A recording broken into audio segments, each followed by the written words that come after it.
I want to make sure that you hear a little bit about what audiology is and what we do.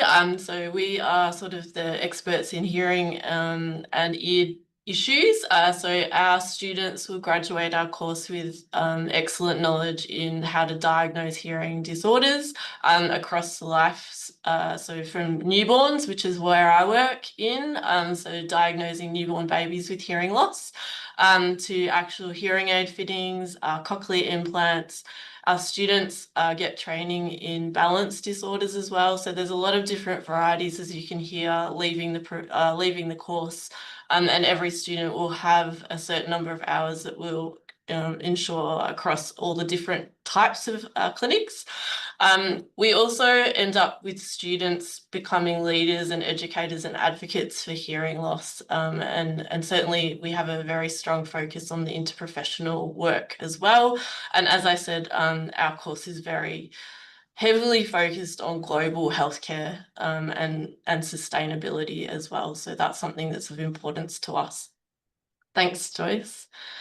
I guess I wanted to make sure that I really made sure you realize that you actually are coming to an award-winning teaching team. So our teachers have actually been last year awarded the best teaching team in the University of Melbourne. So we have a very strong teaching team that you'll be coming to. We are the #1 audiology course in Australia, as you can see there. And we're certainly ranked extremely high across the world. We give you a lot of different opportunities throughout the course. And as I said, with this award-winning teaching team, there's definitely innovative teaching experiences across the entire course. And we've created a very safe environment here. So we have audiology and speech pathology students working in the same building, and we have a really special environment where they're all working together and the teaching teams are working together. So it's an extremely nice place to hang out, as no doubt Isha and Rachel will talk to you about. Next slide, thanks. So where do they end up, our graduates? Well, you might end up back in Canada, but no doubt you'll have the opportunities that are listed here.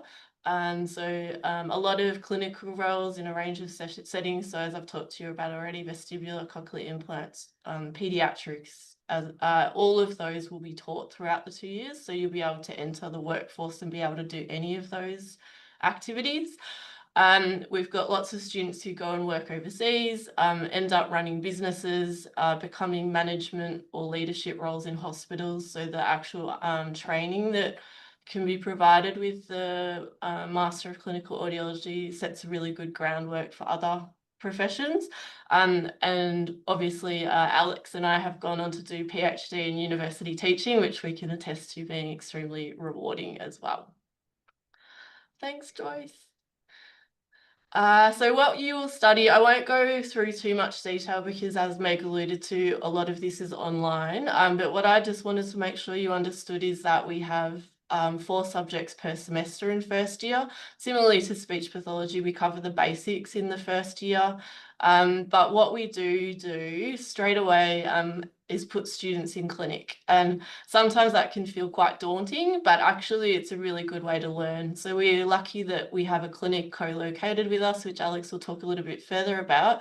It means that you're learning in the lecture theatre upstairs a particular skill, and then you're able to practice that maybe the same week on a patient in the clinic downstairs, which is really lovely to be able to consolidate that understanding. And then that's all in first year, and then come second year, you're a little bit more independent. You're going out to external places. There's lots of opportunities for different clinical placements throughout the 2 years. You can see there's a research project as well, and sort of the advanced diagnostic audiology, so that you're really confident with a lot of different aspects of testing as you enter the workforce. I think I won't cover that because that kind of just gives you that overview. And as we said, it's online as well, but we can answer further questions perhaps if they come along. But I'll hand over to Alex now to talk about the placements. Yeah, so we're really lucky here at the University of Melbourne in that we have really close relationships with a really varied range of placement providers across Australia and across the world. So all of the clinical placements are arranged for you. And we have our own internal audiology clinic, which is actually on site and co-located in the audiology department's building here. And so, as Kelly said, you get to learn a skill in your lecture, and then the next day you might have placement here and get to go and actually perform that audiological skill on a patient, which is really fantastic. And we get you in placements from the get-go. So semester one, you're going to be starting your placements, and then they continue on throughout the degree. Our placements are in small blocks throughout the course, throughout our semesters. So usually they're 2-day blocks, 3-day blocks. So they're not these sort of really big chunks of placement like you might see in other degrees. And they're very varied. So they can be here locally, they can be external with different sort of hearing aid providers. They can be across different hospitals. We have a really close relationship with the Eye and Ear Hospital, which is a 5-minute walk away. And there is the Cochlear Implant Clinic. And all of our students will get a placement opportunity at in the Cochlear Implant Clinic, which is really fantastic because, as we know, that was all created here in Melbourne. Lots of opportunities for rural placements, telehealth placements where you get to do remote hearing tests on patients at a hospital in Cambodia, and then opportunities to travel around Australia with interstate placements and international placements, which I'll get into. There is room to go home over the summer and winter break periods, which we know is really important for our international student community. So you'll get time to pop back to Canada to see family and friends. Thanks, Joyce.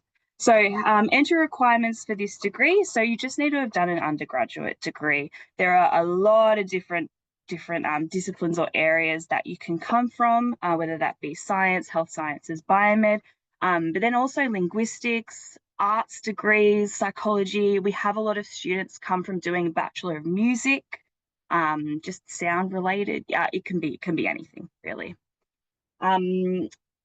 Similar to speech, we encourage you, if you have a weighted average mark of 65 or above, we encourage you to apply for the degree. There are calculators online where you can see how that correlates to a GPA. And then there is just shortlisted applicants will have to complete an interview as well.